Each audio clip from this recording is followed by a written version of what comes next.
यार सुमित, एक बात पूछूं? हाँ पूछो। तुम्हारे सारे फ्रेंड्स स्टिक यूज करते हैं, पर तुम क्यों नहीं करते? यार मुझे स्टिक के साथ चलना बहुत अटपटा लगता है और लुक भी तो बिगड़ जाती है ना अपनी। अच्छा, मुझे तो ऐसा बिल्कुल नहीं लगता। तुम एक मिनट यहीं रुको, मैं जरा अपनी इंस्टॉलमेंट पे करके आती हूँ, और कहीं जाना मत यहाँ से। ठीक है।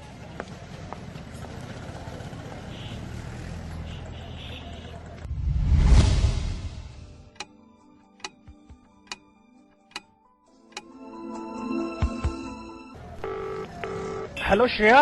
हाँ सुमित। यार कितना समय हो गया, कहाँ हो तुम? My God, I am so sorry Sumit. मुझे मेरी एक फ्रेंड मिल गई और मैं उसके साथ निकल गई। मैं भूल ही गई थी कि तुम मेरे साथ थे। काश कि आपने सही समय पर केन का इस्तेमाल सीख लिया होता तो आज हालात ऐसे न होते।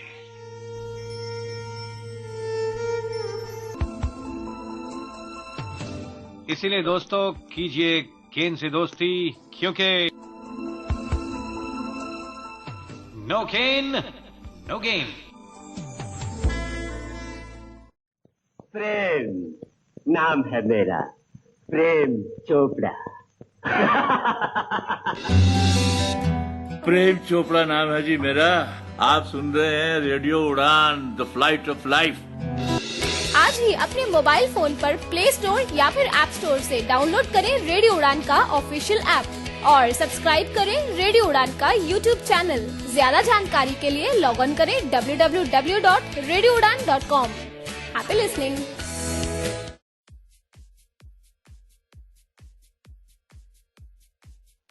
या दोस्तों नमस्कार, आदाब, सत श्री अकाल। मैं दानिश महाजन एक बार फिर से आपका स्वागत करता हूं और प्रोग्राम है एक मुलाकात। एक मुलाकात जिसे आप अक्सर शुक्रवार को सुना करते थे रात को 9 बजे। अब से ये प्रोग्राम भी आपको बदलता दौर के साथ साथ बीच में जब भी हमारे पास कोई स्पेशल गेस्ट या पर्सनैलिटी होंगी, आपको संडे को ही 9 बजे से सुनवाया जाएगा। और फ्राइडे को हमने एक नई सीरीज शुरू की है, खास तौर पे आप लोगों की डिमांड पर। कंपैटिटिव एग्जाम को सॉल्व करने के लिए जिन दोस्तों को मैथमेटिक्स में प्रॉब्लम आती है, तो मैथ को बहुत ही इजी वे में आपको समझाने के लिए हमने मैजिक ऑफ मैथ नामक एक सीरीज चलाई है, जिसे आप हर फ्राइडे सुन सकते हैं। बहरहाल आज हम प्रोग्राम एक मुलाकात में हैं और आज बहुत ही स्पेशल गेस्ट है हमारे साथ और बहुत ही डिफरेंट स्ट्रीम से हैं आज के हमारे गेस्ट। और जो पूरे इंडिया में जब ओलंपिक और पूरे वर्ल्ड में रैदर ओलंपिक का जोश गरमाया हुआ है और अभी रिसेंटली ओलंपिक खत्म भी हुए हैं और हमारे 2 स्टार खिलाड़ियों ने हमारे लिए पदक लाए हैं, साक्षी मलिक और पीवी सिंधु जी ने। और बहरहाल अब ओलंपिक के बाद बात हो रही है पैरालंपिक की। पैरालंपिक ठीक ओलंपिक के बाद ऑर्गेनाइज किए जाते हैं, जिसमें तमाम तरह की person with disability participants part लेते हैं और अपने अपने देशों को रिप्रेजेंट करते हैं। तो आज हमारे साथ पैरालंपिक को जो इंडिया को रिप्रेजेंट कर रहे हैं, हमारे साथ हैं मिस्टर अंकुर धामा जी। अंकुर जी, आपका बहुत बहुत स्वागत है and all the best and मुबारकबाद आपको पैरालंपिक में जाने के लिए। धन्यवाद दानिश जी। सभी श्रोताओं को मेरा नमस्कार। अंकुर जी, सबसे पहले तो हम पर्सनल लाइफ के बारे में आपकी जानना चाहते हैं। थोड़ा सा लिसनर्स को बताएं आप कहाँ से हैं और क्या कर रहे हैं। सर, मैं अभी जो हूँ वो दिल्ली यूनिवर्सिटी का स्टूडेंट हूँ, सेंट स्टीफेंस कॉलेज में पढ़ रहा हूँ। हिस्ट्री में मेरा फर्स्ट ईयर अभी चल रहा है और मैं मूलतः उत्तर प्रदेश के जिला बागपत गांव खेड़ा का रहने वाला हूँ। जी अंकुर, हमें क्या आप थोड़ा सा अपनी फैमिली बैकग्राउंड के बारे में बताएंगे? हाँ जी सर, मैं वैसे किसान परिवार से हिस्सा रखता हूँ। मेरे माता पिता किसान हैं, वो क्योंकि खेकड़ा में ही खेतीबाड़ी करते हैं। मेरे एक बड़ा भाई और एक बड़ी बहन है। जब मैं अगर बताऊं तो अगर शुरुआत करूं तो मुझे भी पहले मालूम नहीं था कि इस तरह के खेल होते हैं और इस तरह से जब मेरी आंखों में दिक्कत आ गई थी, मैं दृष्टिबाधित हो गया था, तो मेरे माता पिता काफी उदास थे, पर लेकिन उन्होंने मुझे जेपीएम सेंट्रल सेकेंडरी स्कूल है फॉर द ब्लाइंड, ये ब्लाइंड रिलीफ एसोसिएशन के अंतर्गत है, वहाँ पर मेरे माता पिता ने मेरा एडमिशन कराया और तब से मैंने वहाँ पर ही शिक्षा दीक्षा शुरू की 2002 से। तो ये आपको ब्लाइंडनेस कैसे हुई? एक्चुअल में मेरे माता पिता और मुझे तो मेरी ब्लाइंडनेस का मालूम नहीं चला, क्योंकि डॉक्टर्स कहते हैं कि चोट लगी, लेकिन मुझे इतना मालूम है, मैं 6-7 साल का था कि 1 हफ्ते के अंदर मेरी रोशनी घटती घटती चली गई। उसके बाद काफी आंखों का इलाज कराया, 5-6 से ज्यादा ऑपरेशंस कराए, लेकिन डॉक्टर्स का कहना है कि पहले इसमें पर्दे की दिक्कत हुई, उसके बाद इसमें काला मोती आ गया, तो ये दिक्कत हुई। फिर इस तरह से मतलब मेरी आंखों की रोशनी चली गई और फिर तब से मैं इसी स्थिति में हूँ। अच्छा, इससे पहले कि हम आपके स्पोर्ट्स करियर पे आए, एक और छोटा सा सवाल, क्या आपके पेरेंट्स अवेयर थे दृष्टिबाधितों की एजुकेशन को लेकर, या यहाँ आपको स्ट्रगल करना पड़ा? यूपी से दिल्ली कैसे आना हुआ? मेरा जो गांव है वो दिल्ली से केवल 30 किलोमीटर दूर है, दिल्ली से ज्यादा दूर नहीं है, तो मेरे माता पिता इतने ज्यादा अवेयर तो नहीं थे, पर लेकिन एक टीचर थे, वो म्यूजिक सिखाते थे, वो दृष्टिबाधित थे, तो उन्होंने बताया। फिर साथ ही साथ जिन डॉक्टर्स के पास मेरा इलाज चल रहा था, तो उन्होंने मुझे 2-3 ब्लाइंड स्कूल सजेस्ट किए। मेरे माता पिता को सजेशन दिया कि इन्हें आप ब्लाइंड स्कूल में डाल दीजिए, जिससे इनकी शिक्षा दीक्षा आगे बढ़ सके और ये कुछ अपने जीवन को आगे बढ़ा सके, अपने पैरों पे खड़े हो सके। तो ज्यादा कठिनाई आपको यहाँ पे नहीं हुई, आपको गाइडेंस मिल गई, चाहे वो टीचर हो चाहे डॉक्टर्स हो? हाँ जी, मतलब उस तरह की दिक्कत मुझे नहीं आई, और मतलब 1 साल के अंदर अंदर ही उसके दृष्टिबाधित होने के बाद जब इलाज समाप्त हो गया, जब मैं 8 साल का था, तो मुझे स्कूल मिल गया था। अब हम बात करते हैं ओलंपिक की। इस बार आपने, अच्छा आपको भी खेलों का शौक है, तो ये ओलंपिक देखा आपने जो रिसेंटली हुआ? हाँ जी, इस ओलंपिक को मैंने बहुत ही नजदीक से देखा है, और जितने भी हमारे पीवी सिंधु जी की और साक्षी मलिक जी को? नहीं, मैं यही कहूँगा कि उनकी बड़ी मेहनत है। पीवी सिंधु जी हों, चाहे साक्षी जी हों, चाहे अभी हमारी जिम्नास्ट की उभरती हुई दीपा कर्माकर जी हों, चाहे अन्य खिलाड़ी जिन्होंने हिस्सा लिया, उन्होंने अपने अपने स्तर पर बहुत ज्यादा मेहनत की है। क्योंकि मैंने बहुत नजदीक से खासकर रनिंग इवेंट्स के एथलीट्स को देखा है। मैं पिछले दिनों बेंगलोर में था, तो उनके साथ भी मेरा कैंप था, तो मैंने बहुत नजदीक से डिस्टेंस रनर्स को मेहनत करते हुए देखा है।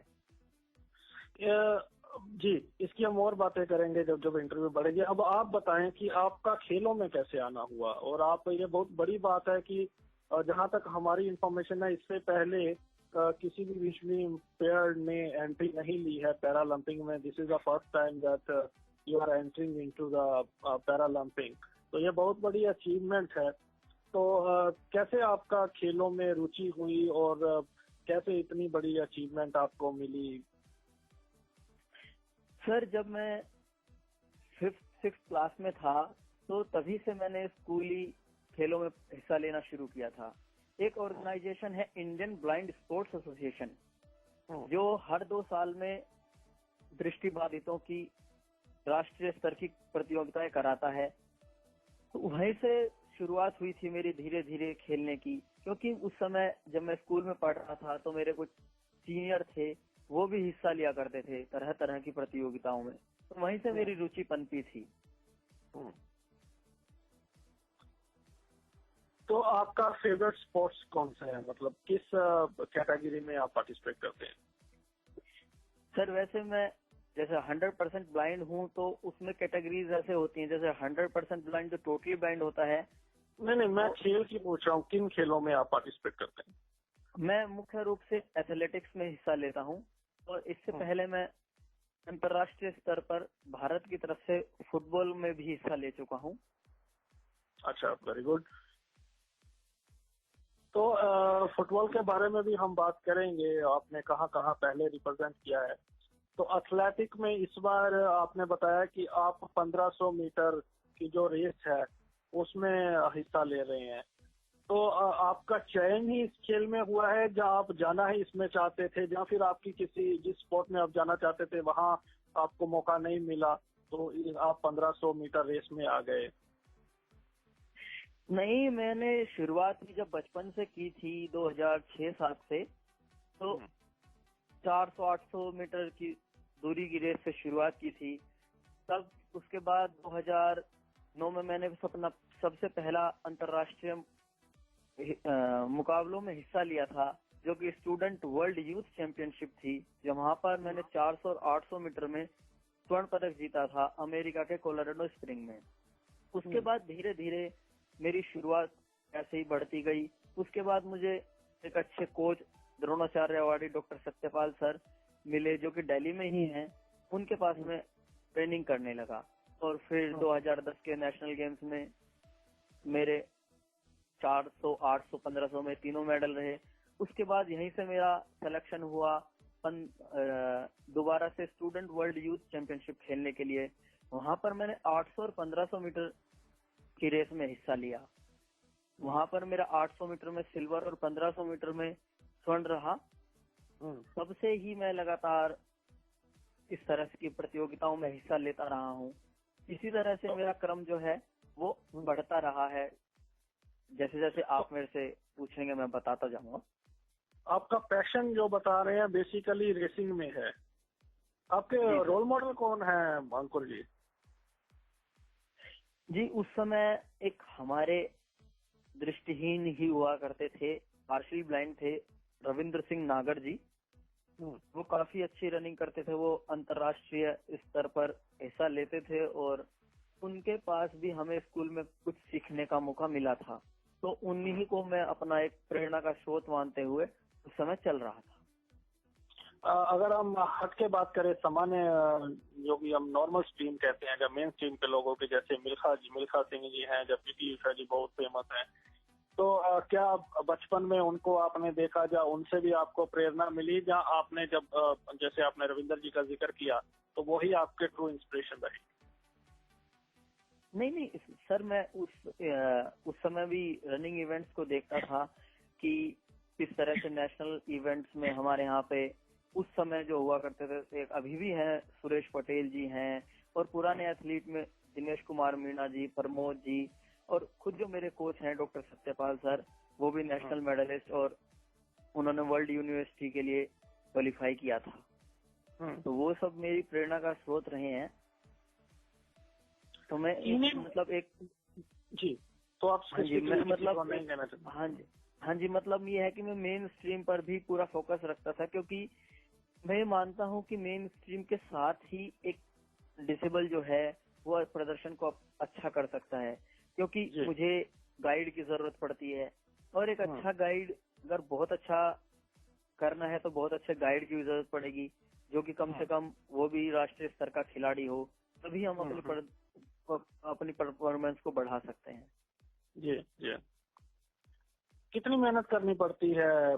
जब आपने वर्ल्ड यूथ चैंपियनशिप की बात की, जहाँ अभी पैरालंपिक में की आप तैयारी कर रहे हैं, तो कितनी मेहनत आपको पैरालंपिक के लिए करनी पड़ती है, और किस तरह के टिप्स आपको दिए जाते हैं? और अगर किसी ने प्लेयर बनना हुआ एथलेटिक तो क्या टिप्स आपके रहेंगे उनको, और आप खुद कितनी मेहनत करते हैं? यह है कि सर अभी मैं सुबह शाम प्रैक्टिस करता हूँ। सुबह लगभग 3 घंटे का एक सेशन होता है, शाम को 2 घंटे का सेशन होता है। तो उसमें निर्धारित तो हमारे कोच हैं जो वही करते हैं कि तुम्हें किस दिन कितना वर्कआउट करना है। अगर मान लीजिए किसी दिन हमारी 40 मिनट लगातार रनिंग है, तो कभी अगले दिन हमें 1 घंटा 10 मिनट दे दी जाती है। कभी हमें 1-1 किलोमीटर 6 बार या 8 बार भगाया जाता है। उसके लिए टाइम सर डिसाइड करते हैं, और जैसे जैसे परफॉर्मेंस बढ़ता जाता है तो टाइम घटाकर अलग अलग प्रकार की जो हमें समय सारणी है वो दी जाती है। इसी तरह हमें बहुत सारी जो अन्य एक्सरसाइजेज हैं वो भी करनी पड़ती है, चाहे जिसमें शारीरिक व्यायाम मुख्य है, जिससे शरीर को शक्ति मिले, इसके लिए हम वेट ट्रेनिंग भी करते हैं और अलग अलग प्रकार की एक्सरसाइज जिसमें मुख्य रूप से जो शरीर को बल प्रदान करे। अच्छा ये बताएं, अभी मैं कुछ दिन पहले साक्षी जी को फॉलो कर रहा था, तो एक उनका ट्वीट आया था ओलंपिक खत्म होने के बाद कि भैया I am missing my breakfast today, I am enjoying this breakfast. तो कभी ऐसा होता है कि आपको भी आपकी मनचाही चीजों से दूर रखा जाता है? हाँ, ये है कि जैसे मैं लंबी दूरी का धावक हूँ तो मुझे कहा जाता है कि आप ज्यादा तला हुआ भोजन ना लीजिएगा, जिससे मतलब आपका फैट बढ़े। तो इन सब चीजों का हमें ध्यान रखना होता है और ज्यादातर फास्ट फूड से थोड़ा दूर ही रखा जाता है। तो इन सब चीजों पे हमें भी कई बार यह है कि अगर इच्छा के अनुकूल, इच्छा के विरुद्ध जाकर भी काम करना पड़ता है बहुत बार, कि अगर मन हुआ आज हमें समोसा खाना, ब्रेड पकौड़ा खाना, तो इन सब चीजों से हमें दूर रहना है, या चाउमीन खाना, इन सब चीजों से काफी हमें हटकर रहना पड़ता है और एक संतुलित आहार ही लेना होता है, जिसमें मुख्य रूप से प्रोटीन की मात्रा हो, विटामिन हो हर प्रकार के, जो शरीर को बल प्रदान करें और शरीर में अतिरिक्त मांस की उत्पत्ति ना हो जो हमें भागने में समस्या पैदा करे। आपको पैरालंपिक तक पहुंचाने में किसका कंट्रीब्यूशन है? क्या इप्सा की आपने बात की, तो इप्सा ऑर्गेनाइजेशन की ओर से अभी आप जा रहे हैं या इंडियन गवर्नमेंट की थ्रू आप जा रहे हैं? अभी तो हम इंडियन गवर्नमेंट के थ्रू जा रहे हैं, लेकिन इप्सा का हमारे लिए उतना ही योगदान है क्योंकि वो हमारे समय समय पर खेलों को ऑर्गेनाइज कराता है, जिसमें हम भाग लेते हैं, तभी से तो एक प्रकार का शुरुआत मिलता है। बाकी अगर मैं अपने बात करूं कि मुझे यहाँ तक पहुंचाने में, तो उसमें मुख्य भूमिका डॉक्टर सत्यपाल जी की है, जो कि मेरे कोच हैं। उन्हीं के माध्यम से मुझे सभी प्रकार के गाइड मिले हैं, क्योंकि जब मैं 2010 से उनके टच में हूँ, तो 2010 से ही उनके पास में ट्रेनिंग कर रहा हूँ। 2011 में जब मैं वर्ल्ड स्टूडेंट यूथ चैंपियनशिप खेलने गया, तभी भी उन्हीं के पास जो एबल बॉडी एथलीट है उनके पास प्रैक्टिस करते हैं, उन्होंने उन्हीं के साथ साथ मेरी भी प्रैक्टिस कराई। वो उन्हीं लड़कों को हेल्प करने के लिए मुझे बोलते थे, तो कि मैं बिल्कुल नहीं देख सकता, तो मेरे साथ एक साथ भागने वाला होता है, जो पूरी प्रैक्टिस मेरी उसी के साथ होती है। तो डॉक्टर सत्यपाल जी और जितने भी मेरे गाइड हैं, जैसे आजकल मेरे साथ विपिन कुमार हैं, काफी पिछले 3 सालों से मेरे साथ अभ्यास कर रहे हैं, जिसमें मैं इस दौरान उन्हीं के साथ में एशियन गेम्स भी गया था इंचियोन 2014 का। वहां पर मेरा 1 सिल्वर और 2 ब्रॉन्ज मेडल रहे थे। तो इस तरह से मेरी शुरुआत जो कही जाएगी, अगर मेरी मुख्य भूमिका में लाने में जो मुझे योगदान है, वो डॉक्टर सत्यपाल जी और उनके जो अन्य जो एबल बॉडी स्टूडेंट हैं, उनकी बहुत बड़ी भूमिका है। तो अंकुर, एक स्पोर्ट्स मैन बनने के लिए, एक स्पोर्ट्स प्लेयर बनने के लिए, खास तौर पे विजुअली इम्पेयर्ड को फाइनेंशियली साउंड होना कितना इम्पोर्टेंट है? हाँ, ये सवाल आपने बहुत अच्छा उठाया है कि फाइनेंशियली साउंड होना एक एबल बॉडी एथलीट से ज्यादा जरूरी है डिसेबल के लिए, क्योंकि उसके चैलेंजेस जो है वो बढ़ जाते हैं। अगर सपोज कीजिए अभी मैं नेहरू स्टेडियम में आता हूँ, मेरा कॉलेज वहां से 20 किलोमीटर दूर है, तो यहाँ पे तो मैं शुक्रगुजार हूँ ऊपर वाले का कि मुझे डॉक्टर सत्यपाल सर जैसे कोच मिले। मैं कई बार मेट्रो से आ जाता था, तो वो मुझे रिसीव करवा लेते थे स्टूडेंट से। अगर ऐसी स्थिति ना हो तो बड़ी दिक्कत हो जाएगी। जब मैं पहली बार अभी एशियन गेम से पहले हमें बोला गया कि आप खुद ही क्वालिफाई करके आओगे, तो मेरे पास इतना पैसा भी नहीं था, तो कोच सर ने ही मेरे ऊपर लाखों रुपए से ज्यादा खर्च किया। और समय समय पर होने वाला, चाहे जूतों का खर्च हो, चाहे किट का खर्च हो, या फिर जो रोजमर्रा के खाने में इस्तेमाल होने वाली चीजें हैं उनका हो, तो उन्होंने काफी ध्यान रखा है। मैं कहूँ कि मतलब एक फाइनेंशियली मेरे पेरेंट्स से भी ज्यादा मेरे कोच ने मेरी मदद की है, क्योंकि पेरेंट्स जो है किसान है, वो एक हद तक उन्होंने मतलब कभी मेरे लिए रुकावट पैदा नहीं की, पर ये मुझे खुद महसूस होता था कि एक उनकी भी एक सीमा है जहाँ तक वो खर्च कर सकते हैं। हम कोशिश करेंगे अंकुर आपके कोच से भी इंटरव्यू करने की, और आपके जो गाइड हैं उनसे भी, जिनकी मेहनत है आपको यहाँ तक लाने के लिए।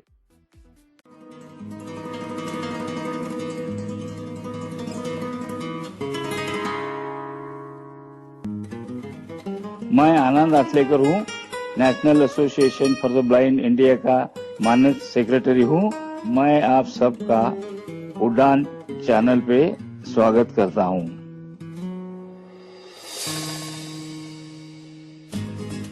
नैब इंडिया ये भारत में सबसे पुरानी संस्था है। यहाँ दृष्टिहीनों के लिए एजुकेशन, एम्प्लॉयमेंट, ये नौकरी अपनी काबिलियत की वजह से मिली है और पुनर्वसन की सेवा दी जाती है। नैब इंडिया पर संपर्क करने के लिए आप हमें ईमेल करें hsg@nabindia.info info। आप कॉल कर सकते हैं 022-6683-8637। हे भगवान, इतनी मोटी मोटी बुक्स पढ़ते पढ़ते दिमाग तो खराब होता ही है, साथ में नजरें भी। काश कोई होता जो इन्हें पढ़ समझा पाता। अरे रोहन, अब इतना परेशान होने की कोई जरूरत नहीं। रेडियो उड़ान पर आरजे निशा लेकर आ रही है प्रोग्राम बुक वर्ड्स। रेडियो उड़ान बुक वर्ड्स। जी हाँ, मैं हूँ आरजे निशा और लेकर आई हूँ प्रोग्राम बुक वर्ड, जहाँ पर ना सिर्फ होंगी आपकी favourite books, but I will also let you empathize into the souls of your favorite authors. So be with me every Wednesday 8 to 9 p.m. and re-webcast every Thursday 3 to 4 p.m. only on Radio Udan, a flight of life. तो अंकुर, अब हम थोड़ा सा ये जानना चाहते हैं कि अब तक आपने किन किन प्रतियोगिताओं में मेडल हासिल किए हैं और कहाँ कहाँ आपने इंडिया को रिप्रेजेंट किया है? सर, मैं अंतर्राष्ट्रीय खेलों का ही आपको ब्यौरा देता हूँ। सबसे पहले मैंने 2009 में स्टूडेंट वर्ल्ड यूथ चैंपियनशिप खेला था। वहाँ पे मैंने 400 और 800 में दोनों में मेरे स्वर्ण पदक थे। उसके बाद 2011 में मैंने पुनः student world youth championship America में हुई थी, इसमें खेला था। वहाँ पे मेरा 800 में रजत और 1500 में स्वर्ण था। उसके बाद मैं 2012 में फर्स्ट मलेशियन ओपन चैंपियनशिप खेलने गया था।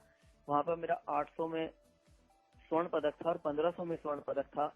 800 मीटर में मैंने 2012 में ही एशियन रिकॉर्ड ब्रेक किया था और उस समय मैं पहली बार लंदन ओलंपिक के लिए क्वालिफाई हुआ था, लेकिन सीट एक कोटा सिस्टम होता है, उसमें कम आने के कारण उस समय मैं रैंकिंग इतनी अच्छी हासिल नहीं कर सका था कि मैं जा सकूं। उसके बाद 2013 में मैंने वर्ल्ड चैंपियनशिप में हिस्सा लिया। 2014 में मैंने शारजहां ओपन चैंपियनशिप में हिस्सा लिया। वहां पे मैंने 1500 में गोल्ड और 800 में ब्रॉन्ज मेडल जीता। और उसी समय मैंने 6 फाजा इंटरनेशनल ग्रांड प्रिक्स में हिस्सा लिया। वहां पर मैंने 800 में रजत और 1500 में कांस्य पदक मिला मुझे। फिर 2014 में ही हुए इंचियोन एशियन गेम्स, जो कि अब तक की मेरी सबसे बड़ी उपलब्धि थी। उसमें मैंने 1 रजत और 2 कांस्य पदक जीते। रजत मेरा 800 मीटर में रहा और 1500 और 5000 में मैंने कांस्य पदक जीता। उसके बाद 2015 में मैं IBSA वर्ल्ड गेम्स के लिए गया। मैंने वहां पर 1500 में चौथा स्थान ही हासिल कर सका, कुछ इंजरी आ गई थी मेरे पैर में। उसके बाद 2016 में अभी हुई एशियन ओशियाना चैंपियनशिप में मैंने 400 मीटर में कांस्य पदक, 1500 में रजत पदक और 5000 मीटर में कांस्य पदक जीता। और यहीं से मैंने क्वालिफाई किया था दुबई एशियन ओशियाना चैंपियनशिप से ही 1500 मीटर के लिए, ओलंपिक के लिए। उसके बाद अभी हमारे रिसेंटली हमें हिंदुस्तान को हाँ जी 13 कोटा मिला, जिसमें 13 पुरुष खिलाड़ियों को हिस्सा लेना था। हिंदुस्तान के उसमें 30 खिलाड़ियों ने क्वालिफाई किया था, उसमें से 13 लोगों को चुनना था। तो अभी मैं उसमें चुन के जा रहा हूँ, मेरा उसमें चयन हो गया है। और पहली बार ऐसा हो रहा है कि कोई दृष्टिबाधित खिलाड़ी जो भारत का प्रतिनिधित्व करेगा पैरा ओलंपिक्स में। पहले तो अंकुर आपको बहुत बहुत मुबारकबाद ही है, और थोड़ा सा आपको सुन के ये भी दुख हो रहा है कि आप इतनी अचीवमेंट्स हासिल कर चुके हैं और बहुत ज्यादा आपको मीडिया ने हाईलाइट नहीं किया है। तो आपको पहले तो रेडियो उड़ान की तमाम लिसनर्स और टीम की ओर से बहुत बहुत मुबारकबाद और बहुत शुभकामनाएं कि आप इस बार भी पैरालंपिक में हमारे लिए मेडल लाओगे। आपने पहली जीत जो है, पहली विक्ट्री हमें दिला दी है पैरालंपिक में। जो आपका चयन हुआ वो हमारे लिए बहुत बड़ी उपलब्धि है, इसके लिए आपको बहुत बहुत मुबारकबाद। धन्यवाद। और मैं आज बहुत खुश हूँ क्योंकि मैं एक रेडियो उड़ान के साथ ही नहीं, मतलब इससे के माध्यम से मैं पूरे हिंदुस्तान के साथ जुड़ा हूँ। तो आज मुझे बहुत ज्यादा प्रसन्नता हो रही है कि मैं रेडियो उड़ान के साथ हूँ। जी अच्छा अंकुर, अभी जैसे मैंने बात की इतनी उपलब्धियां, मेरे को तो लगता है एक फिल्म आप पर भी बननी चाहिए, भाग अंकुर भाग। तो इतनी उपलब्धियां आपकी हैं, हर जगह आपने देश को रिप्रेजेंट किया है। अब हम थोड़ा सा सीरियस हो जाते हैं। अच्छा अंकुर, मेरे 3 सवाल आपसे रहेंगे। हम थोड़ी सी मैं आपसे सीरियस बात करना चाहता हूँ। नंबर 1, आपने इतने मेडल जताए, अभी तक इंडिया का नाम हर जगह पे रोशन किया पूरे वर्ल्ड में। सबसे पहले तो मैं ये जानना चाहता हूँ आपसे कि क्या आपको लगता है कि जो आपके साथ होना चाहिए था, जिस तरीके से आपको चाहे वो मीडिया हो या गवर्नमेंट की ओर से मदद मिलनी चाहिए थी, वो मिली? आप क्या उससे आप सेटिस्फाइड हैं? हाँ देखिए, मैं ये तो कहूँगा कि मीडिया कवरेज जो है वो काफी कम है, पर लेकिन अब ये है कि सरकार की नीतियां, पहले बिल्कुल भी कोई इस प्रकार की कोई नीति नहीं थी कि एक डिसेबल्ड एथलीट्स को भी कोई सुविधाएं दी जाए। लेकिन अब हाँ, कुछ सुविधाएं दी जा रही हैं। अलग अलग राज्यों में भी अब कुछ नीतियां जो है वो बराबरी पर लाई जा रही है। जैसे हम इक्वल अपॉर्चुनिटी की बात करते हैं, तो वो एक कहीं कहीं अब समान व्यवहार हो रहा है, इससे काफी प्रसन्नता है। पर लेकिन अभी भी बहुत कुछ ऐसा है जो हमें मेन स्ट्रीम में नहीं आ पा रहे हैं। क्योंकि अगर मैं बात करूं इसी क्षेत्र में, अगर कोई एबल बॉडी एथलीट इतनी उपलब्धि पाता तो उसके पास हर प्रकार की जॉब्स के अवसर होते, जो अब तक हमें किसी भी राज्य ने या अभी भारत सरकार ने कोई ऑफर नहीं किया है। इसलिए है कि जब तक मैं भाग रहा हूँ तब तक तो एक करियर ठीक है, लेकिन उसके बाद का भी तो हमें सोचना होगा। तो ये बड़ी चुनौतियां हैं। बिल्कुल, एक जॉब तो आप डिजर्व करते हैं, वही मेरा क्वेश्चन था। क्या अभी आपको कभी जॉब के लिए ऑफर मिली है? नहीं, अभी मेरे पास ऐसा कोई ऑफर नहीं आया है। और अब भी अच्छा ये भी है, एक बात और है, अगर इप्सा को छोड़ दिया जाए अंकुर, तो क्या हमारी जो disable I am saying the organisations who are working for the empowerment of the disable, क्या उन ऑर्गेनाइजेशन की ओर से आपको ऑनर किया गया इप्सा को छोड़ के? जो बाकी है, जब आपकी प्रतिभा को पहचाना गया, जो रिकॉग्निशन आपको मिलनी चाहिए थी, वो क्या मिली हमारी ऑर्गेनाइजेशन द्वारा? नहीं, अगर मैं पर्सनली बात कर लूं, अगर जितने भी ब्लाइंड ऑर्गेनाइजेशंस हैं, इतने बड़े बड़े संघ हैं, उन्होंने भी मतलब उस तरह से एक सम्मान देने की कोशिश नहीं की है जो मतलब एक दी जानी चाहिए थी। बहुत अनफॉर्चुनेट है। मैं अक्सर अपने शोज में ये मुद्दे उठाता रहता हूँ। जी हाँ जी, तो मैं इससे देखिए, अगर मेरा वही सवाल है, सब मेरा मतलब जितने भी सुनने वालों से है, ये भी मेरा भी खुद ही एक सवाल है कि क्या एक अगर सामान्य खिलाड़ी अगर मैं होता तो क्या अब तक इतनी दुनिया से मैं दूर रह पाता? मेरे को लगता है नहीं। और जब अगर आप बात कर दी हमने अपने ही डिसेबल्ड ऑर्गेनाइजेशंस की, तो उनको तो कम से कम आगे बढ़ के आना था कि जिससे और जो हमारे साथी हैं वो इससे प्रोत्साहित हों और वो भी आगे के लिए खेलों में हिस्सा लें और अपना जीवन को थोड़ा और सफल बनाएं। क्योंकि मैं खेल को केवल खेल की तरह ही नहीं देखता हूँ, मैं ये भी मानता हूँ कि चाहे वो दृष्टिबाधित हो, चाहे वो अन्य प्रकार के दिव्यांग छात्र हो हमारे या खिलाड़ी हो, उनके लिए एक बहुत जरूरी है सभी दिव्यांगों के लिए कि वो खेलों से जुड़े, जिससे वो शारीरिक क्रियाएं करेंगे, एक्टिविटीज करेंगे तो उनका स्वास्थ्य अच्छा होगा। और क्योंकि हमारा स्वास्थ्य थोड़ा सा कमजोर रहता है तो खेल उसमें एक अच्छी भूमिका निभा सकते हैं हमारे स्वास्थ्य को बेहतर करने के लिए। तो मैं इस तरह से भी ये देखता हूँ कि सभी को तो इंडियन गवर्नमेंट जो खेले हैं जो जिसमें पर्सन विद डिसेबिलिटी पार्टिसिपेट करते हैं, क्यों सरकार, आपको लगता है कि सरकारों को भी इस पर थोड़ा सा गंभीर होना चाहिए और इन्हें एफिलिएशन देनी चाहिए?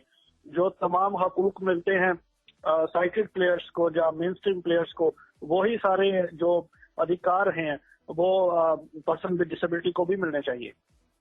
हाँ जी, ये बिल्कुल होना चाहिए, क्योंकि तभी एक सही मायने में इक्वलिटी आएगी, तभी जो दिव्यांग खिलाड़ी हैं वो आगे बढ़ने के उनमें मन में उनके उत्साह उत्पन्न होगा। क्योंकि अभी तक आपने देख लिया, पढ़ने लिखने में दिव्यांगों का सब जानते हैं कि चाहे किसी भी छोटे से छोटे स्तर से लेकर चाहे वो IAS तक हो, सभी प्रकार की नौकरियां आजकल दिव्यांग कर रहे हैं। लेकिन खेलों में ऐसा भेदभाव क्यों, ऐसा दुरास क्यों की जा रही है? क्या लगता है इसमें कहीं ना कहीं हमारी ऑर्गेनाइजेशंस भी फेल रही हैं? तो ऑर्गेनाइजेशन प्रयास कर भी रही हैं, बहुत सारी ऑर्गेनाइजेशन सरकार के सर पर ही जू नहीं रेंग रही।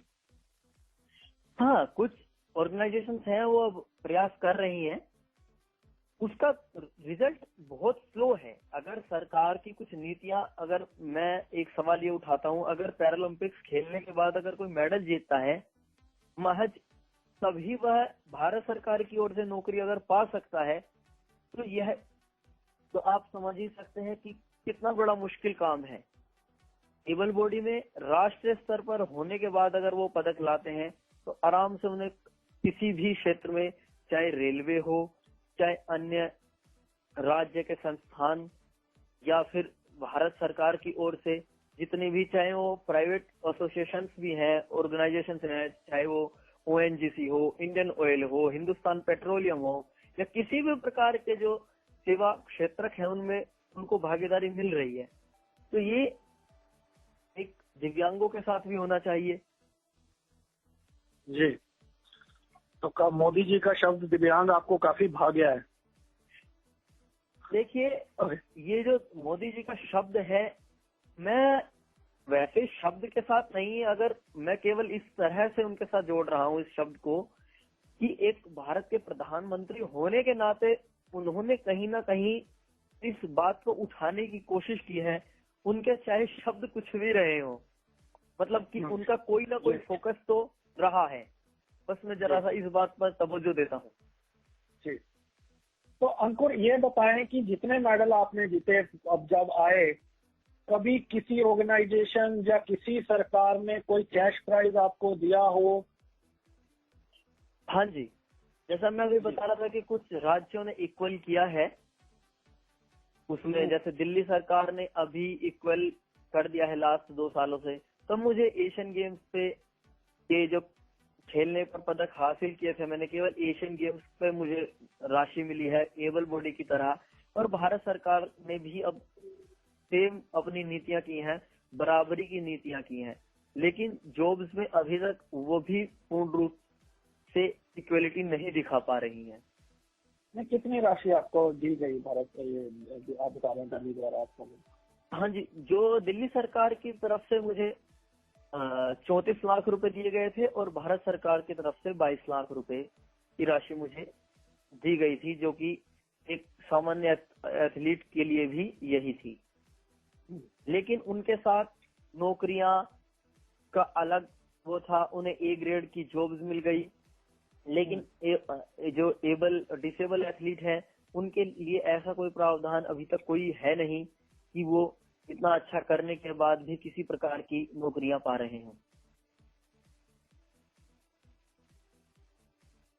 जी, तो इन फ्यूचर क्या अंकुर जी का कुछ प्लान है कि वो कुछ एकेडमी एस्टेब्लिश करना चाहते हैं पर्सन विद डिसेबिलिटी के लिए, जहाँ डिसेबल लोगों में, जहाँ पर्टिकुलरली ब्लाइंड लोगों में स्पोर्ट्स को और बढ़ाने के लिए?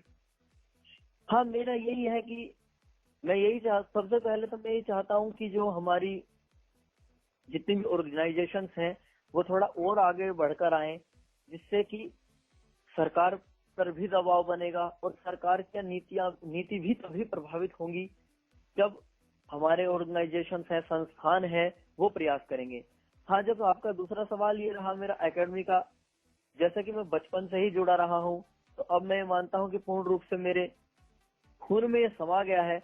मैं चाहता हूँ कि मैं अपने साथ साथ अपने अन्य साथियों की भी मदद कर सकूं। इसके लिए मैं जरूर प्रयासरत रहूंगा और तब तक मैं प्रयास करता रहूंगा जब तक मैं खेलता रहूंगा। उसके बाद मैं ये चाहता हूं कि जब मैं खेलना बंद करूं तो मैं उनके साथ प्रशिक्षण देने में या कोई उन्हें सलाह देने में इस प्रकार की भूमिका में जरूर रहना चाहता हूं। और उनके लिए मैं चाहता हूं कि कोई ना कोई विशेष एकेडमी होनी चाहिए जिससे वो स्वेच्छा के साथ और बाधा रहित माहौल में अपना प्रशिक्षण पा सकें। अंकुर, कितनी खुशी होती है पेरेंट्स को जब उनका छोटी उम्र में उनका बच्चा इतनी फॉरेन में कई जगह भारत को रिप्रेजेंट करता है, जो अपने देश में करता है, मेडल लाता है। और कई बार ऐसा होता है कि जितनी राशि आपने बताई है, हालांकि ये बाकी खिलाड़ियों के मुकाबले कमतर हैं, लेकिन एक छोटी एज में फैमिली को इतना बड़ी सपोर्ट मिलनी, वो भी पर्सन विद डिसेबिलिटी से, कितनी खुशी होती है पेरेंट्स को? सर, पेरेंट्स को बहुत खुशी होती है। पेरेंट्स सब बहुत ज्यादा खुश हैं क्योंकि उन्हें भी लगता है कि सबसे पहला सवाल उनका ये मुझे लगता है कि समाधान होता नजर आता है, जो उनके मन में हमेशा संशय रहती थी कि क्या हमारा बच्चा ऐसी स्थिति में कुछ कर पाएगा। तो उनके मन से ये एक सवाल निकलता हुआ मुझे नजर आता है और वो और प्रोत्साहित करते हैं कि बेटा आप खेलों में भाग लो, कुछ भी अपना जो तुम्हारी इच्छा है उसको ज्यादा से ज्यादा, बस वो यही कहते हैं कि जिस काम को भी करो ज्यादा मेहनत करो, उसमें उस पर ही अपना पूरा फोकस रखो। एक मोमेंट में खेलों के दौरान जो आप कभी नहीं भूल पाओगे, one of the most happiest moment of your life, वो क्या रहेगी? सर देखिए, अभी जैसे अगर मैं दौड़ते समय बताऊं तो दौड़ते समय का ये क्षण था जब मैं एशियन गेम्स में 5000 मीटर की दौड़ कर रहा था। तो उसमें 5000 मीटर में 12.5 चक्कर लगाने होते हैं। एक 400 मीटर का एक चक्कर होता है ट्रैक का। तो उस समय तकरीबन 8 चक्कर के बाद मेरे काफी दर्द महसूस होने लगा पेट में, और जो मेरी थाइज हैं वो भी थकने लगे। तो उस समय मुझे और कुछ याद नहीं आया, मुझे केवल ये याद आया कि मुझे अपने माता पिता के लिए कुछ करना है। तो वो क्षण जो है वो अभी भी मेरे दिल में घूमता रहता है, दिमाग में आते रहते हैं कि उस समय मुझे ये याद आया और इतनी शक्ति मिली कि मैं उस रेस को पूरी कर पाया और उसमें मुझे कांस्य पदक भी मिला। और इसके ऑपोजिट एक ऐसी मोमेंट मैं आपसे पूछूं जो बहुत ही इमोशनल है, जिसको आप नहीं भूल पाते हैं, जो बहुत टची मोमेंट है, वो क्या रहेगी? सर इवेंट्स के दौरान तो क्या हुआ, अगर उसमें मैं आपको एक राष्ट्रीय स्तर का किस्सा भी बताऊंगा और एक अंतर्राष्ट्रीय का भी। जी। एक राष्ट्रीय स्तर का किस्सा सर ये है कि मैं 2010 में एशियन गेम्स के लिए क्वालिफाई के लिए गया था। तो वहां पर मेरी 800 मीटर की दौड़ थी। उसमें जब 700 मीटर की रेस पूरी हो चुकी थी तो मालूम न जाने कैसे पैर फंसा और मैं वहीं पर गिर गया। तो उससे मेरा एशियन गेम्स जाना भी चूक गया। और वैसे मैंने हालांकि उस रेस को उठकर पूरा किया और जिसके कारण समय की अवधि है वो काफी पार हो गई। मुझे वो क्षण मुझे हमेशा याद आता रहता है। दूसरा ही अभी मैं वर्ल्ड गेम्स के लिए गया था, जैसा मैंने आपको बताया था 2015 में। वहां पर भी एक ऐसा किस्सा हुआ कि जो रेस थी वो पहले हमारी रेस में अकॉर्डिंग टू टाइम होता है। मैं उस रेस में इसलिए रह गया कि इसमें मेरा समय कम आया। समय कम आने का कारण ये था कि पहला चक्कर काफी स्लो हो गया और उसके बाद मैंने दूसरा चक्कर काफी फास्ट किया। मतलब मुझे एक तरीके से ये लगा कि मैं शायद शक्ति को पहचानने में मैं और मेरा गाइड असमर्थ रहे उस समय, कि मतलब हम अपने आप को पूर्ण रूप से जज नहीं कर पाए। एक वो मुझे मेरा एक मेडल छूटा तो मुझे काफी एक दुखद वो भी लगता है।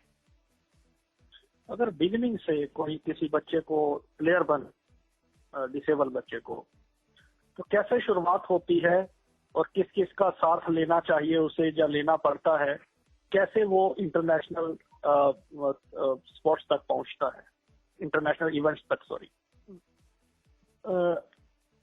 उसके लिए तो सर हमें ये देखना होगा कि उसका बैकग्राउंड क्या है, उसके पास क्या फैसिलिटीज हैं। मतलब मेरा फैसिलिटीज से केवल ये मानना है कि जो एक पूर्ण रूप से दृष्टि बाधित है या अन्य प्रकार का विकलांग है, उनको सबसे पहले जो उनके, क्योंकि हम जब बच्चे होते हैं तो स्कूल में ही होते हैं मुख्य रूप से, तो सबसे पहला दायित्व तो ये है कि जो स्कूल टीचर्स हैं वो इस तरह से मोटिवेट करें, फिर थोड़ा पेरेंट्स भी जागरूक रहें और साथ साथ बच्चे को शुरू से ही कम से कम ये लेकर चलना पड़ेगा कि मुझे कुछ करना है। क्योंकि जब हम अभ्यास करते हैं तो कठिनाइयां बहुत ज्यादा होती हैं, लेकिन जैसे जैसे कठिनाइयां पार होती हैं उसका अनुभव भी उतना ही सुखद होता है, ये एक मैं महसूस करता हूँ।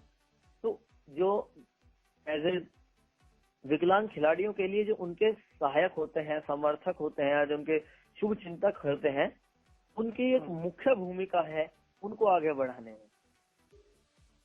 How do you see the future of the disable players? क्या आपको लगता है समटाइम्स इट इज रिस्की, जो आपको लगता है कि रिस्क नहीं है और अगर हम पूरी मेहनत करें तो स्पोर्ट्स में भी, बावजूद इसके कि भारत में लोग डिसेबल खिलाड़ियों के खेलों को एफिलिएशन नहीं है, बावजूद उसके भी क्या आप इसका भविष्य देखते हैं? हाँ, ये रिस्की तो है, लेकिन मेरा फिर से वही सवाल है कि अगर सरकार मदद करे तो खिलाड़ियों की तादाद बढ़ेगी और उनका फ्यूचर अच्छा होगा। क्योंकि आपने कई बार देखा होगा जो मेन स्ट्रीम के एथलीट हैं वो खेलों के माध्यम से अपना रोजगार पाते हैं, चाहे वह किसी भी प्रकार की संस्थान में कार्य कर, चाहे बाद में अपना खेलों को के समाप्ति के बाद कोचेस बनकर। लेकिन अभी यहाँ पर ये सुविधाएं नहीं है, तो हमारे लिए क्या रह जाता है, पढ़ाई का जरिया सबसे बड़ा रह जाता है। लेकिन मैं अभी भी ये मानता हूँ कि पढ़ाई के साथ साथ स्पोर्ट्स करना बहुत जरूरी है। देखिए, पढ़ाई को प्राइमरी थिंग अभी भी मानता हूँ, प्राथमिकताएं जो है वो पढ़ाई ही है, उसके बाद स्पोर्ट्स को लेना चाहिए।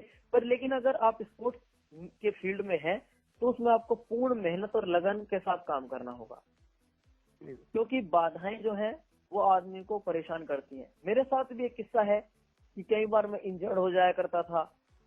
एक दो बार ऐसा हुआ कि कंपटीशन से पहले इंजर्ड हो गया 2-3 कंपटीशन में, तो उससे मनोबल टूटा। मेरी भी मनस्थिति 2014 में मैंने कम से कम 1 महीने का ब्रेक केवल इसलिए ले लिया कि मुझे लगने लगा नहीं, अब नहीं हो पाएगा, बहुत मुश्किल है। क्योंकि क्या, इससे बढ़िया मैं पढ़कर कुछ कर लूंगा, क्योंकि खेलों से मुझे वो भविष्य नजर नहीं आ रहा था। क्योंकि हमें जब हम अपने भविष्य के बारे में सोचते हैं तो कहीं ना कहीं अपना आजीविका का साधन इंसान जरूर ढूंढता है, तो वो खेलों में उस समय नजर नहीं आ रहा था। पर लेकिन अब ये है कि खेलों के माध्यम से भी आजीविका चलाई जा सकती है और अपने भविष्य को बहुत उज्जवल बनाया जा सकता है। अंकुर, अब ये हमें बताया आपने, काफी चीजें बताई।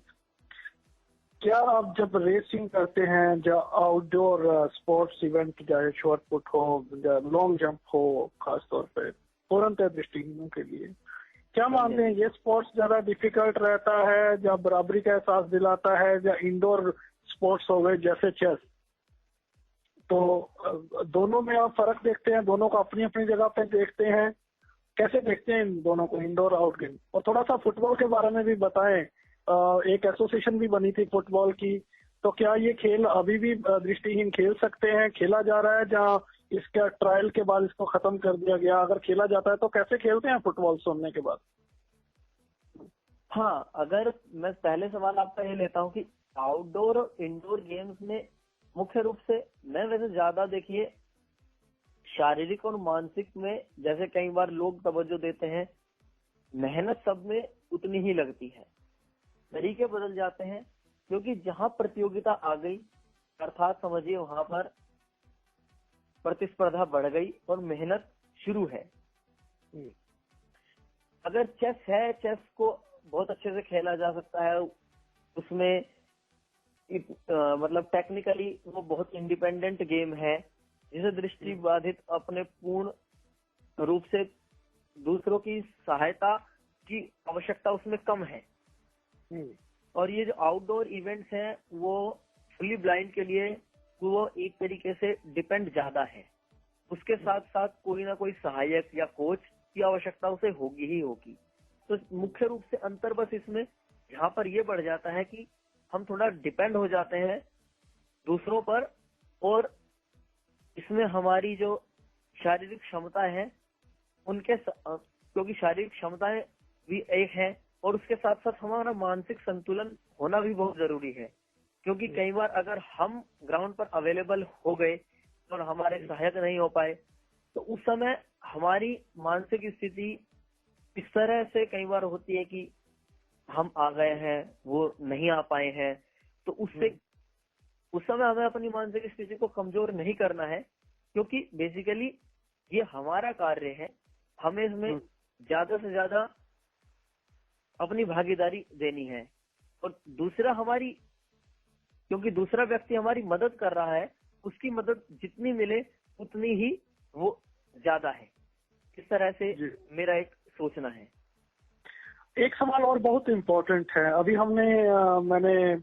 मुझे अवसर मिला था जो हमारी क्रिकेट टीम है विश्वली इम्पेयर्ड की, उनके कैप्टन साहब से भी बात करने का, शेखर नायक साहब से मैंने उनकी इंटरव्यू की थी। क्रिकेट को बहुत ज्यादा पॉपुलैरिटी मिलनी शुरू हो गई है विजुअली इम्पेयर्ड के केस में भी। बीसीसीआई ने भी कुछ फंड उनके लिए रखा है और उनका जो वर्ल्ड कप अभी इंडिया में आ रहा है और वर्ल्ड कप जो उनका है वो हमेशा चर्चा में रहता है, बहुत भारी मीडिया कवरेज भी मिलती है। एथलेटिक इवेंट्स को उतनी पॉपुलैरिटी नहीं मिलती है, तो इसका रीजन आप क्या देखते हैं? देखिए, इसका रीजन मुख्य रूप से तो मैं यही मानता हूं कि जो फेडरेशन है, एथलेटिक फेडरेशन है, वो ज्यादा इन चीजों को उठा नहीं पा रही हैं। और वैसे भी आप जानते हैं कि क्रिकेट भारत में बहुत ज्यादा पॉपुलर है। अगर बीसीसीआई उसके साथ जुड़ेगी, फंडिंग होगी, उनके मैचेस को हम अगर लाइव दिखाएंगे तो स्वाभाविक सी बात है उनके व्यूअर बढ़ेंगे, उनके श्रोता भी बढ़ेंगे। और जहां पर चीजें श्रोता बढ़ने लगे, व्यूअर बढ़ने लगे, तो उसका एक इफेक्ट होता है, यानी कि वो एक जागरूकता बढ़ रही है, उसकी एक अवेयरनेस जा रही है, लोगों की समझ तक पहुंच रहा है। इसकी थोड़ी जरूरत है एथलेटिक्स को भी समझने में, क्योंकि आप अगर वैसे भी आप एक नॉर्मल एबल बॉडी एथलेटिक्स को की तुलना अगर क्रिकेट से करें तो आप देख सकते हैं तो एक जमीन आसमान का अंतर है।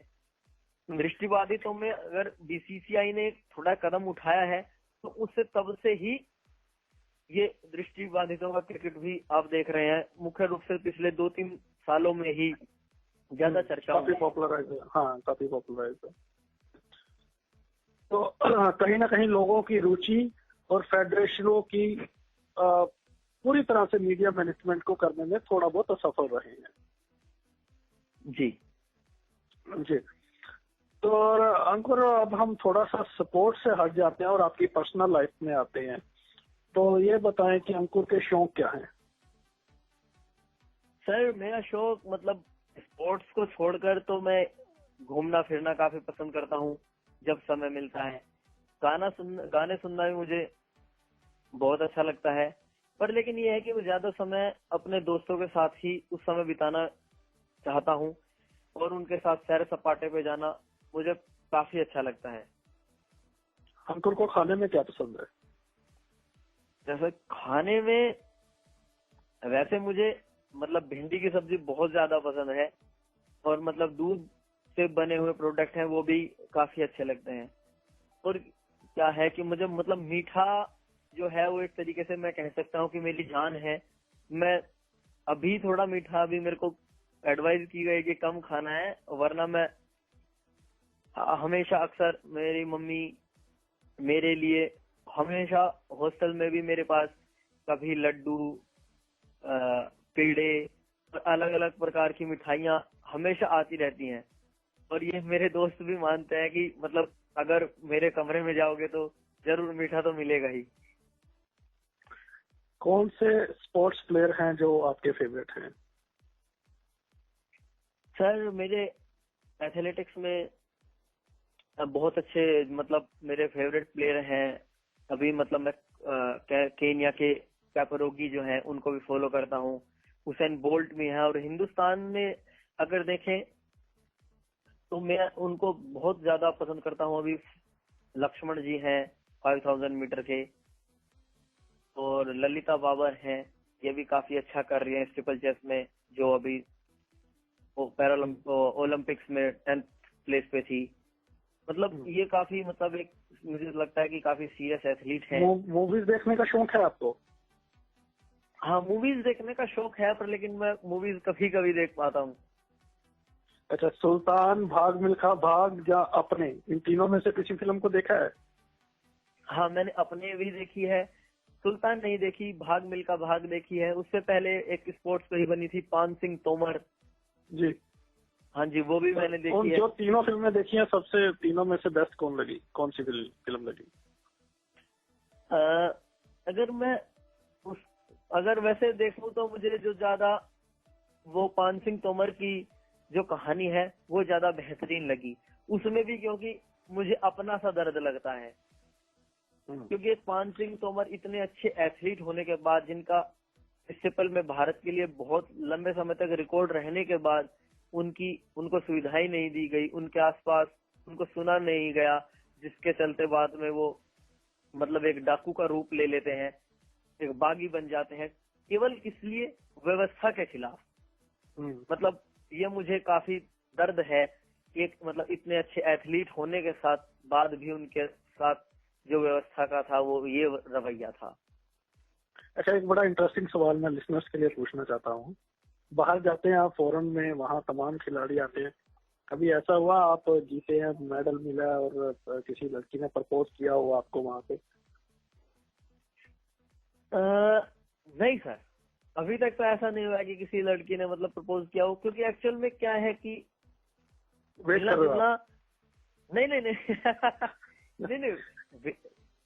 वेट नहीं है, पर लेकिन जब गेट टुगेदर होते हैं, मतलब उसके बाद जब क्लोजिंग सेरेमनी होती है या कई बार जो कल्चरल इवेंट्स रखे जाते हैं, तो उसमें काफी मुलाकात हो जाती है, अच्छे फ्रेंड बन जाते हैं, लेकिन प्रपोज तक बात नहीं पहुंची। हाँ, मतलब एक अच्छे फ्रेंड्स बन जाते हैं। शादी के क्या प्लान है? स्पोर्ट्स प्लेयर से ही करेंगे या डिपेंड करता है? नहीं, शादी के तो अभी मतलब कोई अभी 2020 तक तो कोई प्लान नहीं है। 2020 के बाद ही मतलब शादी के बारे में सोचा जाएगा। और मतलब ऐसा नहीं सोचा है कि स्पोर्ट्स प्लेयर से ही करना है, ऐसा कुछ नहीं सोचा है। इसमें तो केवल एक ये सोचता हूँ कि जब किसी सही व्यक्ति से मन मिल जाएंगे और उसके लिए परिवार भी अलाउ करेगा तो ज्यादा बेहतर रहेगा। कनाडा में हमने हाल ही में देखा, जो वहाँ की स्पोर्ट्स मिनिस्टर हैं कैरला क्वेल्टर जी हैं, जो ब्लाइंड हैं, तो क्या कभी मन में आता है, जब आप देखना चाहते हैं, कभी मन में ख्वाहिश है कि आप भी स्पोर्ट्स मिनिस्टर बने? हाँ सर, मतलब मैं स्पोर्ट्स मिनिस्टर का तो मन में ख्वाब नहीं आया, पर लेकिन कई बार ये मन में जरूर ख्वाब आया कि अगर मैं कोशिश करूंगा कि चाहे पढ़ाई के साथ पढ़ाई करके जाना पड़े या फिर स्पोर्ट्स में अगर कोई अपॉर्चुनिटी मिले, तो मैं एडवाइजर की भूमिका में तो जरूर जाना चाहता हूं, क्योंकि एक अच्छी सलाह देना बहुत जरूरी है किसी भी कार्य को आगे बढ़ाने के लिए। जी, तो हम बात कर रहे हैं अंकुर जी से। अंकुर जी अभी पैरालंपिक में जा रहे हैं और तमाम काफी मेडल्स, गोल्ड, सिल्वर और ब्राउन्स मेडल ये भारत के भी ऑलरेडी लाए हैं। अभी एमए में स्टडी कर रहे हैं। अभी ड्रीम क्या बचा है, क्या जीतना चाहते हैं, अभी क्या एम है, फाइनल जो एक गोल रहता है आदमी के मन में, वो क्या है? सर अभी फाइनल मेरा यही है कि मैं ओलंपिक गोल्ड मेडल जीतूं और उसमें मैं चाहता हूं कि किसी न किसी, अब या तो 1500 मीटर या 5000 मीटर में मैं वर्ल्ड रिकॉर्ड ब्रेक करना चाहता हूं। मेरा अभी स्पोर्ट्स के साथ मेरा यही एम है। तो थोड़ा सा लिसनर्स को बताएं, आप कब जा रहे हैं पैरालंपिक, आप कब जा रहे हैं, कब से कब तक ये खेले हैं और कब, ये थोड़ा सा बताएं। हाँ, मैं अभी 31 तारीख को ही रवाना होने वाला हूँ और जो खेल शुरू होंगे वो 7 सितंबर से 18 सितंबर के बीच खेल होंगे। और हमारा जो कंटिजेंट है जी, हाँ जी, हमारा कंटिजेंट है जो 31 तारीख को निकल रहा है। और मेरा इसमें 1500 मीटर की जो रेस है उसमें पहले हीट्स होंगी, फिर फाइनल होगा, जो कि 11 सितंबर और 13 सितंबर को शेड्यूल्ड है। इसमें आपके पेरेंट्स भी आपके साथ रहते हैं या आपको टीम मैनेजमेंट के साथ ही जाना होता है? नहीं, मतलब मेरे पेरेंट्स की तरफ से तो कोई नहीं रहता है। बाकी मेरे साथ जो मेरा गाइड है विपिन कुमार, वो मेरे साथ हमेशा रहता है और बाकी जो टीम मैनेजमेंट है वही साथ में रहते हैं। थोड़ा सा ये भी बता दें, कितने प्लेयर इस पैरालंपिक में इंडिया की ओर से जा रहे हैं? इस पैरालंपिक्स में 19 एथलीट हिस्सा ले रहे हैं। वो अलग अलग डिफरेंट फील्ड से हैं और उनका डिफरेंट डिसेबिलिटी है, जिसमें 3 महिलाएं हैं और 16 पुरुष हैं। इसमें भी 15 जो है एथलेटिक्स से हैं, जिसमें 2 महिलाएं और 13 पुरुष। एक स्विमिंग से है, एक पावर लिफ्टिंग से है, एक शूटिंग से है, एक आर्चरी से है। जी, बहुत बहुत शुक्रिया आप अंकुर हमारे से बात करने के लिए, रेडियो उड़ान के लिसनर्स से मुखातिब होने के लिए। आपने बहुत ही बेबाकी से और तमाम बातें आपने अपनी लाइफ की और खेलों से संबंधित हमारे साथ शेयर की हैं। हमारी बहुत शुभकामनाएं हैं कि आप भारत का नेतृत्व करें और मेडल लेके आएं और तमाम जो आपके सपने हैं वो साकार हों। इसी तरह हमें ये भी उम्मीद है कि समय समय पर आप रेडियो उड़ान पर अपीयर होते रहेंगे और लोगों को गाइड करते रहेंगे, लोगों की इंस्पिरेशन बनते रहेंगे। आज की एक मुलाकात में हमारा हिस्सा बनने के लिए अंकुर बहुत बहुत शुक्रिया। बहुत बहुत धन्यवाद दानिश जी। जैसे जैसे आप हमें आदेश करते रहेंगे, हम आपके साथ जरूर हाजिर रहेंगे। चाहे आप वक्त बेवक्त आप हमें किसी समय याद कीजिएगा, हम आपकी सेवा में हमेशा रहेंगे। और बस मैं एक सजेशन और एक मेरा संदेश सुनने वालों से यही है, चाहे वह किसी भी क्षेत्र में जाएं, अपना मन तन को एक संतुलन में रखें और पूर्ण मेहनत व लगन के साथ कार्य करें और एक फोकस बनाएं। चाहे उसमें कितनी भी बाधा आए, आप जरूर पार पाओगे। अगर आपका फोकस है, आप जरूर पार पाओगे। और मैं आपके लिए और हिंदुस्तान के लिए अपनी जी जान लगाऊंगा कि भारत को हद से हद जितना मेरे से हो सके बन पड़े अच्छा प्रदर्शन कर एक मेडल की कोशिश जरूर करूंगा। सभी सुनने वालों को धन्यवाद और रेडियो उड़ान के विशेष हार्दिक स्वागत और धन्यवाद भी कि उन्होंने मुझे एक मौका दिया। जी लिसनर्स, तो हमारे साथ है अंकुर जो कि पैरालंपिक में जा रहे हैं, जो कि एथलीट हैं, तमाम गेमों में भारत को रिप्रेजेंट कर चुके हैं और मेडल ला चुके हैं। मैं फिर मिलूंगा किसी और पर्सनैलिटी के साथ आपको अगले रविवार किसी और सब्जेक्ट के साथ। तब तक रेडियो उड़ान सुनते रहिए और अगला शो बिल्कुल तैयार है। इसी तरह आप लोगों को रेकमेंड करें। हमारी जो रेडियो उड़ान की ऐप है एंड्रॉइड और प्ले स्टोर और ऐप स्टोर से आप ले सकते हैं, कंप्यूटर पर भी सुन सकते हैं और ये इस शो को आप यूट्यूब पर भी सुन सकते हैं, रेडियो उड़ान एक मुलाकात विद अंकुर धामा के नाम से। बहुत शुक्रिया बिल्कुल सुनने के लिए। अपना फीडबैक हमें हमारी वेबसाइट के माध्यम से जरूर पहुंचाएं www.radioudan.com। हमें WhatsApp, mailing list, Skype, Facebook, Twitter किसी भी माध्यम से आप हमारे साथ जुड़ सकते हैं।